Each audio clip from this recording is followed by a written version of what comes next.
Hello viewers, అందరూ ఎలా ఉన్నారు? నేను బాగున్నాను. మీరు ఎలా ఉన్నారు? అందరి ఆరోగ్యం కోసం నేను ఈరోజు చక్కటి మంచి హెల్తీ ఫుడ్ తయారు చేసి మీకోసం వచ్చేసాను. అది ఏమిటి అంటారా? అవిసె గింజలు, అలాగే వేరుశనగలు, నూనెపప్పు, జీడిపప్పు, బెల్లం, నెయ్యితో తయారు చేసినటువంటి చక్కటి హెల్తీ ఫుడ్. ముందుగా అవిసె గింజల్ని తీసుకొని దోరగా వేయించుకోవాలి.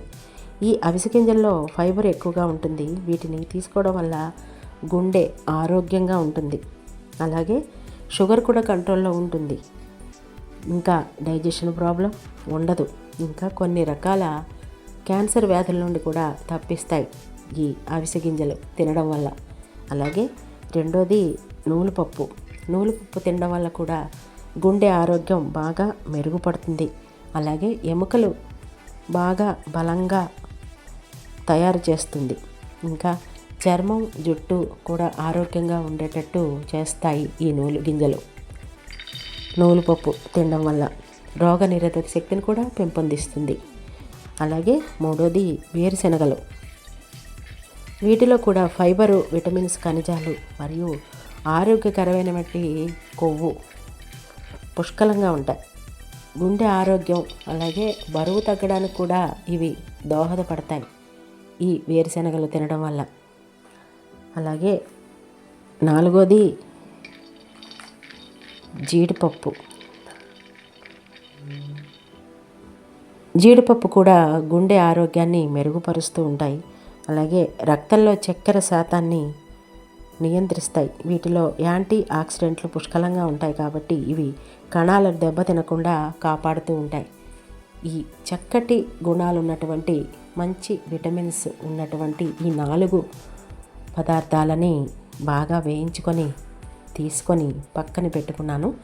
చల్లారిన తర్వాత ఫైన్గా పొడి చేసుకోవాలి. పొడి చేసుకున్న తర్వాత సరిపడా నెయ్యి కలుపుకొని, సరిపడా బెల్లాన్ని తీసుకొని ఇలా కరగబెట్టుకొని, అందులో తొక్కులు ఉంటాయి కాబట్టి కరిగిన తర్వాత వడకట్టుకొని ఆ పాకాన్ని కావలసినంత మాత్రమే వేసుకుంటూ ఈ పొడిలో కలుపుకోవాలి. ఉండ అవ్వాలి కదా, ఎక్కువగా పాకం వేసుకుంటే ఉండ అవ్వదు కాబట్టి ఇప్పుడు సరిపడా నెయ్యి కొద్దిగా వేసుకున్నాను కావలసినంత. తర్వాత బెల్లం పాకం తీసుకొని అది కూడా వేసుకొని కొద్దిగా చల్లారిన తర్వాత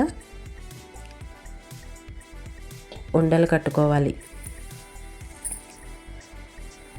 ఇవి చల్లారిన తర్వాత చక్కగా ఒక డబ్బాలో స్టోర్ చేసుకొని ఉంచుకొని రోజుకి ఒకటి చొప్పుని నైటు భోజనం అయిన తర్వాత తింటూ ఉంటే రుచికి రుచి, ఆరోగ్యానికి ఆరోగ్యం. చాలా చక్కటి రెసిపీ ఇది. మీరు కూడా చేసి చూస్తారు కదూ ఎలా ఉందో. నేను చేసిన ఈ హెల్తీ ఫుడ్ కామెంట్ బాక్స్లో కామెంట్ పెట్టి, లైక్ చేసి, షేర్ చేసి, సబ్స్క్రైబ్ చేసుకుంటారని నా ఛానల్ని కోరుకుంటూ ఉంటాను. మరి బాయ్.